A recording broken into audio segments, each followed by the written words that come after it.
सभापति महोदय जी,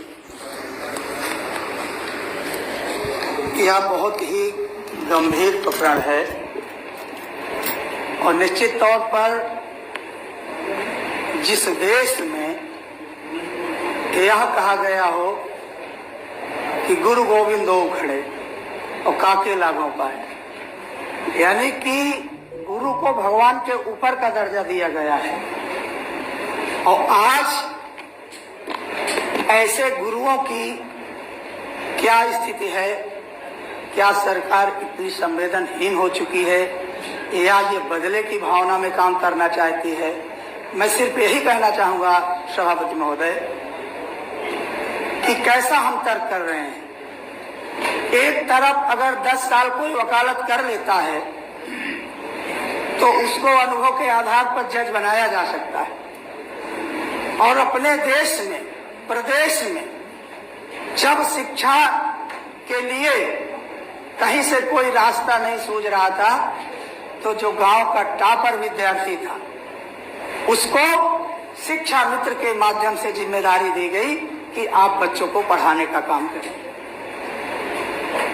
माननीय सभापति महोदय, ये बड़े दुख के साथ कहना पड़ रहा है कि हम लोग कई बार इस पर बहस करते हैं, चर्चा करते हैं, फिर उठ करके चले जाते हैं और वही छोटे छोटे बच्चे जो अनाथ हो जाते हैं, 2-2, 3-3, 4-4 साल के बच्चे, जब हम जाते हैं देखते हैं कि उन बच्चों को या उस परिवार को सरकार 1 रुपए का न कोई मुआवजा, न कोई मदद, न कोई सहायता, किसी प्रकार की अगर सहायता कोई कभी दिया हो तो मानव बताएं।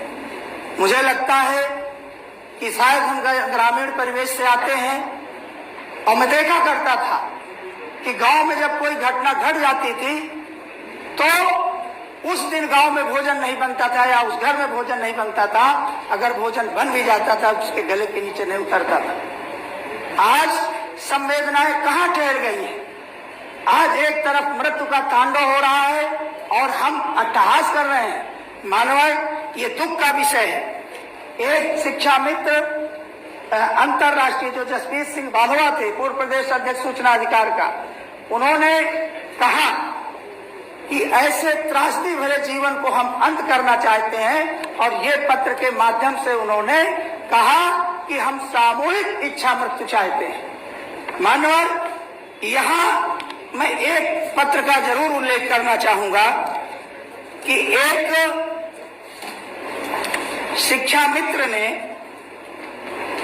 कहा कि सरकार अगर हमारे खून की प्यासी है तो मानव, ये पत्र उन्होंने, यह पत्र खून से लिख करके, अपने खून से लिख करके इस पत्र को भेजा कि अगर सरकार खून की प्यासी है तो अपने खून से हम पत्र लिख रहे हैं। मानव, मैं जो चर्चा करना चाह रहा था, सरकार केवल, मैं अगर एक लाइन में कहूंगा तो केवल सरकार के अंदर ये कीड़ा घुस गया है कि इन शिक्षा मित्रों की समाजवादी पार्टी की सरकार ने किया है, इसलिए हम इनको कभी इनकी सहायता नहीं करेंगे।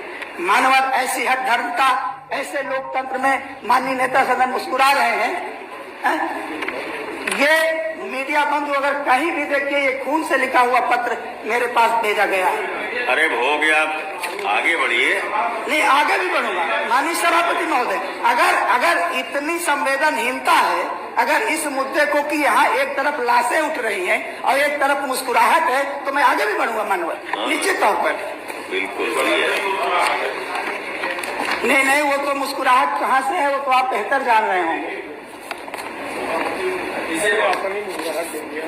मानव, मैं सिर्फ इतना चाहता हूं कि अगर सरकार लोकतंत्र के प्रति, समाज के प्रति और जिन गुरुओं को भगवान का दर्जा दिया गया है, अगर उनके प्रति जरा भी गंभीर है तो कम से कम सुप्रीम कोर्ट का जो एक कथन है कि यदि आप समान कार्य का समान वेतन देते हैं, ये सरकार अपनी दलील क्या देती है कि सपा ने नियम विरुद्ध कर दिया।